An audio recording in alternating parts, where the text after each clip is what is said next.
Welcome to Rafiki Media, your home of information and spiritual nourishment. I am Riziki Jobik. Today we are privileged to have a talk with the new incoming NYM presiding clerk, who will introduce himself and tell us much more about himself.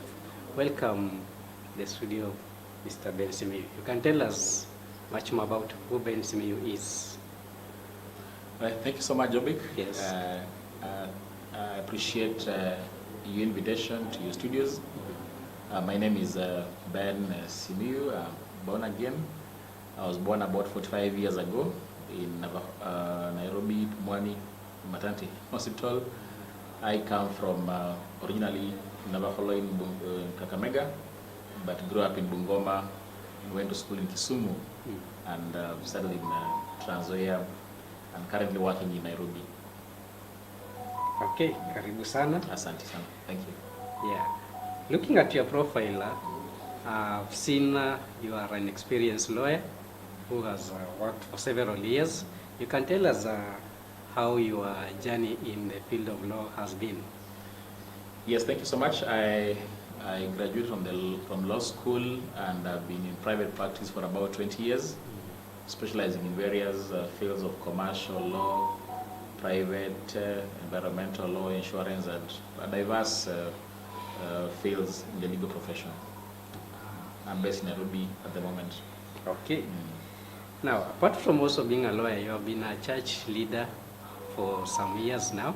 You can also tell us your experience and your journey in church leadership. Yes, I actually began serving as an usher in my Donholm local monthly meeting. Then I went on to become a youth leader in the same place. I was later privileged to serve as Nairobi yearly meeting chair for the youth program, both vice and chair. For about 6 years. At the same time, I was requested to chair the executive committee of Nairobi yearly meeting. I also served as a board member of Friends Secondary School, Dandora, and then later on I became the vice presiding clerk of Donholm monthly meeting. I then became the presiding clerk of Donholm monthly meeting. I served as the vice chair of Nairobi QCC, and then chairperson of Nairobi QCC. So that's where then I moved presently to serve as the presiding clerk of Nairobi yearly meeting. Okay. Quite a long journey. Quite a long journey. Now, there is this notion that all lawyers are crooks. How do you manage to dispel this notion in your church leadership? That's a very interesting question. Yeah. The lawyers were all created by God. They are children of God. It will surprise you that half the Bible was written by lawyers.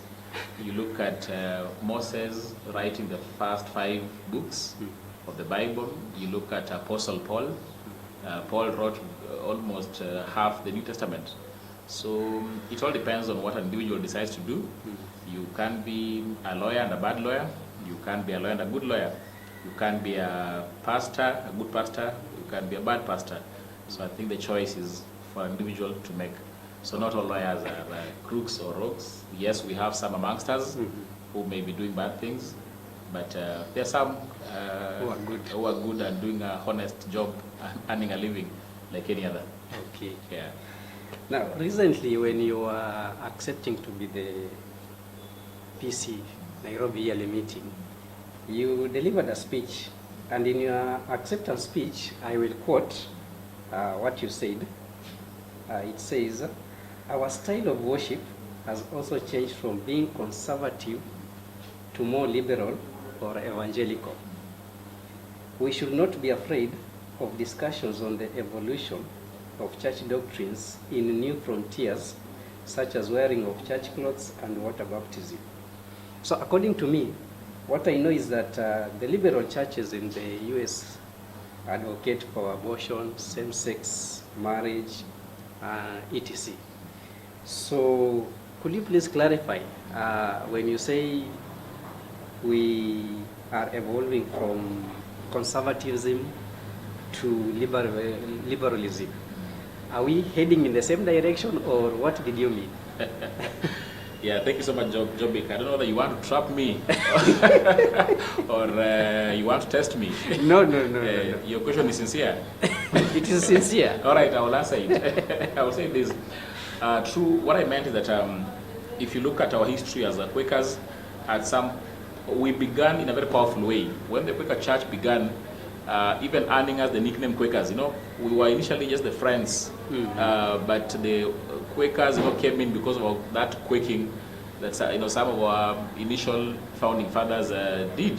But then at some point, again, that Quakerism went down, and we went more into fairly conservative styles of worship. And in many of our churches, there was no clapping. We were consigned to hymns, silent worship, and those kind of things. But again, with the time, emerged another breed of Quakers that then went more liberal, more open, more evangelical, and worshiping God through praise and worship. So there have always been changes, and we should not fear embracing changes. However, our baseline must remain the Bible. We must do everything in accordance with the Bible. So changes do come, yes, but when some changes come that are not in line with the Bible, then for me, from where I sit, I will say no. These ones, we cannot take that direction. Abortion, same-sex, and all that. We can develop our own brand of African Quakerism, the things that are in line with our culture. But at the same time, our values, that is, thank you. At the same time, we should not be afraid of having discussions on issues that can actually help us get more membership. If, for instance, water baptism, wearing of collars, are things that we can discuss with the wisdom of elders, guidance from those who've been there in the past, and they can help us to be able to get more members, then why not? Let us sit, reason together, and I believe that will help the Quaker Church move to the next level. Okay, thank you for that clarification. Yeah, thank you so much. Now that you have taken office, you have 3 years, can you tell us maybe the plans that you have for Pwani QCC and also the entire NYM for 3 years? What plans maybe do you have in place?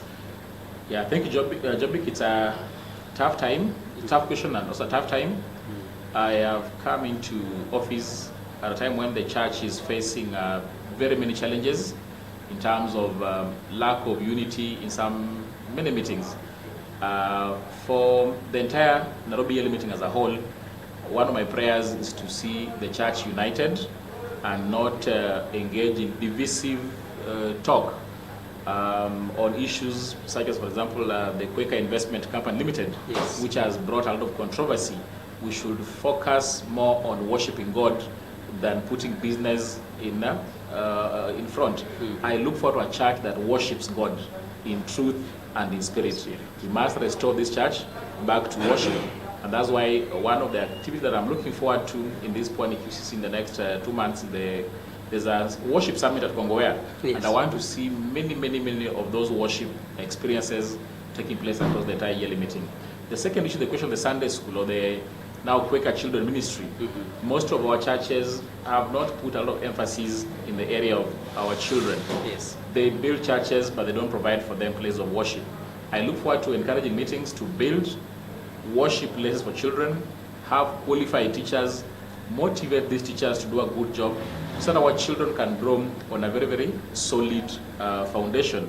For me, that's one of the issues that I'm looking forward to. And thirdly is the issue of the Bible study program. We should develop a very comprehensive study program on thematic basis where our members can learn more about the Word of God. I believe when we are knowledgeable in the Word of God, then we'll be able to worship and do things in the right way. And also you cannot be swayed by the false teachings that are taking place around. The other issue, quickly to mention, is the issue of tithing. Tithing in our church has been on a very low scale. We tend to dwell more on fundraisings, which are sometimes difficult to deal because you have to struggle to raise money from people. Yes. But tithing is a biblical command. You give money based on what God has blessed you. 10% is God's, and that will raise enough resources to be able to support our church. Coming back to Pwani QCC in particular, I am looking forward to the completion of the project in Bigwatani, that is in Ganze, Kilifi County. Yeah, you know, we got that land from Zenda, and we need to fulfill his dream of putting up a church there, a girls' school, and developing that place for posterity. The coastal region also neighbors, you know, other tribes. You know, we have the church here, yes, but I think the Western people are still quite many. I think we need to work a little bit more harder to be able to bring on board other tribes, you know, the Mijikenda and the Kambas around here, so then the church doesn't just grow biologically, you know, but also grow in terms of through evangelism to get people in the church. Most Quakers, I think almost 80% are in by birth or by marriage. We need to get Quakers through powerful worship missions. And I think that's evangelism. I think that would be a very, very good thing for Pwani and other areas as well. Okay. Now, also in terms of church leadership, maybe since you started this journey, you have had various challenges that sometimes discourage you from moving on. What are some of these challenges that you can share with us? Yeah, thank you, Jobik. One of the biggest challenges is the issue of traditions. You know, that we believe that this is the way things have always been done. You'll find in this age and era sometimes churches being closed on Sundays because we want to go to a monthly meeting service somewhere. I find it a bit unfair that you close a church on a Sunday when maybe there's somebody who's been looking for a church. Yes. Now the day he finds that church, it's gone for a monthly meeting. I've been talking to the leaders across the yearly meeting to find ways of ensuring that churches do not close. It's about getting offertory or dividing ourselves, that some people remain and some people go to the monthly meeting, but let no church be closed because it's always been a tradition. Yes. The other thing, of course, is the financial struggles. The Quaker church seems to be always struggling financially. And yet I believe Quakers are human beings. We are professionals. We work around here. We are in government. We are in private sector. We're everywhere. So our giving somehow is a bit not probably honest. I think if we are more honest with ourselves, we will give a little bit more. Our clergy are paid very poorly. They don't have a lot at their disposal. They struggle a lot to even take their children to school, even go to seek medical attention. Transport work is a problem. So giving is a bit low. And my prayer is that God will help us through tithing and other types of giving, such as fast fruits, donations, thanksgiving. We're able to support God's work, and when God's work is supported, our lives will be blessed generally. Okay, just remain there on giving, because you'll find that the Quakers, sometimes maybe they get out of Quaker church, they go to other churches, and once they are there, they give a lot. They give a lot to that church, more than what they used to give while in Quaker church. What do you think could be the difference? What causes that difference? Wow, Jobik, that's a difficult question, but probably some of them don't trust our systems, don't trust our institutions, and also the bit about being too traditional. We need to modify our programs to add value to members, because churches are more or less the same. They preach the same Bible, but there's something that makes someone leaves this church and goes to the other church. So I think we need to do a bit of more value addition in terms of, if it's praise and worship, you know, we need good commitment. We also need good equipment. We must also invest in the kingdom. I think the Quaker church has not sufficiently invested in the kingdom in order to harvest from the kingdom. You walk around our churches, our PA systems are able to just there to keep us going, but we need to invest in good music, good programs, good preachings, Yes. good worship experiences. Those ones would attract members to then be able to give, and also other programs beyond the normal preaching. We should have lessons in marriage classes, communication, financial management. You know, we need to, members should have a reason to come to church and support the church. So those are some of the areas I'm looking forward to improving on through engaging with the clergy and the leaders to be able to add value to our services. And I believe through prayers and the grace of God, we should attract more people and people will be able to have confidence in our church and give more. Okay, so the baseline is value addition. Value addition, yes. Yeah. You know, for me, we must go beyond we Quakers used to do this way. Yes. Because now we are beyond that. Yes, we are Quakers, we are Peace Methodists, we are Catholics, but what we must do some things that will attract other people to be able to join our church. And contribute more. And contribute and support the church in a bigger way, because they should. Okay. They should. Because we are all blessed, we are all alive, God has given us many things, we can't take that for granted. Okay. Lastly, what is your parting shot, maybe to the people of Pwani QCC and NYM at large? Mine is to, first of all, appreciate Pwani QCC for the support they continue to give the yearly meeting, and I'm looking upon them to support Nairobi yearly meeting to be able to achieve its goals and objectives. That's why I came here, to talk to the leaders and the pastors, to share my vision and to ask them to enrich that vision. And indeed, I'm so grateful as I live, I've received so much information from the people in Pwani that will be able to enrich our vision to take this church to a higher level. And the same applies to Nairobi yearly meeting as a whole. I've basically decided to consult and engage members and pastors on the ground, and I'll be doing it entirely across the whole yearly meeting. I've already done Langata QCC, I've done Nairobi QCC, I've done Pwani. Next weekend, God willing, we'll be heading to Nakuru to also meet the pastors there, the leaders, to be able to hear from them on what we can do to make this church a place that everyone would want to come and worship God in truth and in spirit. Okay, there you have it, viewers.